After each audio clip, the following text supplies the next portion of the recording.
सरोज जी बेटे के आते ही बहू की बुराई लेकर बैठ जाती। बेटा बेचारा काम से हारा थका आता और फिर माँ की रामायण सुनता। बेटा, तेरी बहू तो बिल्कुल कामचोर हो गई है। सुबह सुबह रोटियां बनाकर रख देती है और फिर सारा दिन टीवी मोबाइल में लगी रहती है। अब तू ही बता, मेरे मुंह में दांत भी नहीं है, मैं ठंडी रोटी कैसे खाऊं? इसे क्या मिट्टी के चूल्हे पर चढ़ना पड़ता है जो सारी रोटी एक साथ थेप कर रख देती है? गैस पर तो कम से कम गर्म रोटी बनाकर खिला सकती है। बहू के होते हुए भी मुझे ठंडी रोटी खानी पड़े तो क्या फायदा बहू का? और तो और जवाब आवाज लगा लगा कर मेरा गला सूख जाता है, लेकिन महारानी पहली आवाज में जवाब नहीं देती। अपनी मर्जी से उठना बैठना खाना पीना, जब देखो तब अपनी बहन से या फिर अपनी माँ से फोन पर चिपटी रहती है। मेरी तो सुधी नहीं है तेरी बहू को। पता नहीं मेरा क्या भरोसा, कब टुलक जाऊं। पर तूने अगर इसकी लगाम नहीं कसी तो कल को यह तेरे हाथ से निकल जाएगी। कल को तेरे सर पर भी नाचेगी। झूठ मूठ के आंसू पोंछती हुई सरोज ने कहा।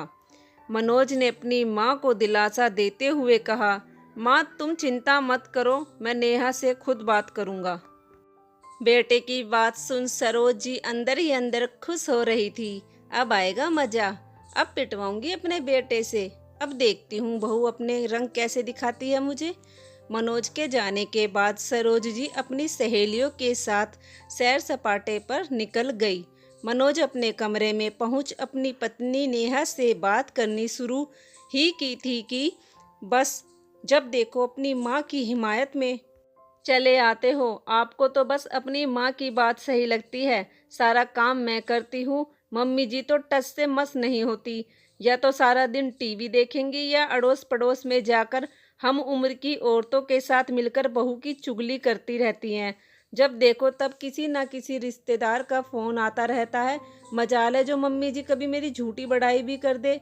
बस तुम्हारे कान भरती रहती है। कहते कहते नेहा सुबक सुबक कर रोने लगी।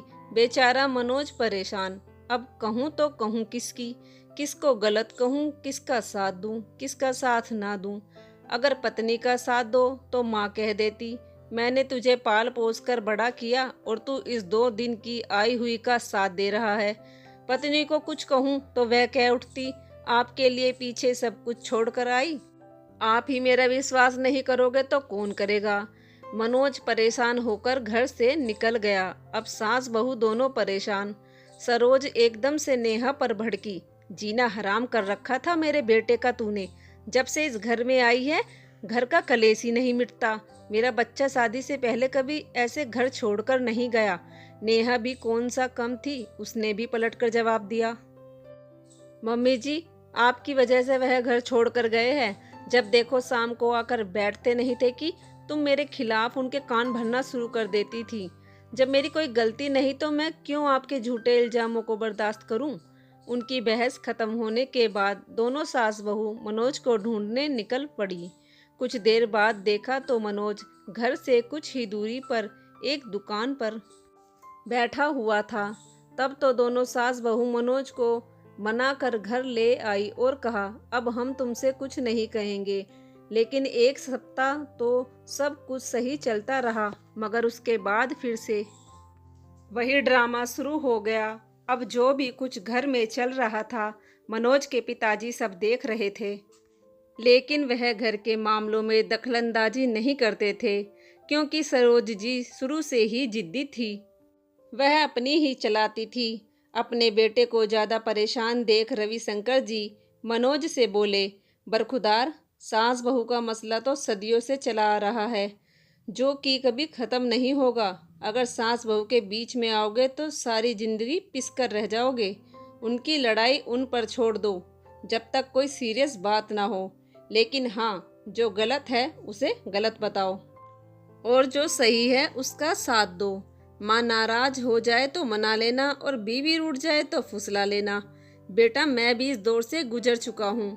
मनोज अपने पिता की बात समझ गया। अगले दिन सरोज जी फिर से बहू की शिकायतों को लेकर बैठ गई। बेटे ने मुस्कुराकर माँ से कहा, ठीक है माँ, मैं नेहा को समझा दूंगा। पर माँ आजकल नेहा आपके बारे में तारीफ करती है। उसने मुझसे कहा कि माँ जी अब मुझसे अच्छे से बात करती है और मेरा बहुत ध्यान रखती है। अपनी बड़ाई सुनकर सरोज जी खुश हो गई। मनोज और उसके पिताजी एक दूसरे को देखकर मुस्कुराने लगे। कुछ देर बाद मनोज अपने कमरे में चला गया। अंदर आते ही नेहा ने पति को ताना मारते हुए कहा, क्या हुआ? आज मम्मी जी ने कोई चुगली नहीं की मेरी? अरे नेहा, वही तो मैं बताना चाहता हूँ तुमसे। आज मैं तो हैप रह गया। माँ ने मुझसे कहा कि नेहा बदल गई है, मेरा बहुत ध्यान रखती है। पति की बात सुनकर नेहा भी मंद मंद मुस्कुराने लगी। धीरे धीरे दोनों सास बहू में झगड़े कम हो गए और आपस में तालमेल बिठाने लगी। अगर मनोज को कुछ गलत लगता तो बिना सास बहू का नाम लिए अपने तरीके से अलग अलग दोनों से बात कर मामले को सुलझा लेता।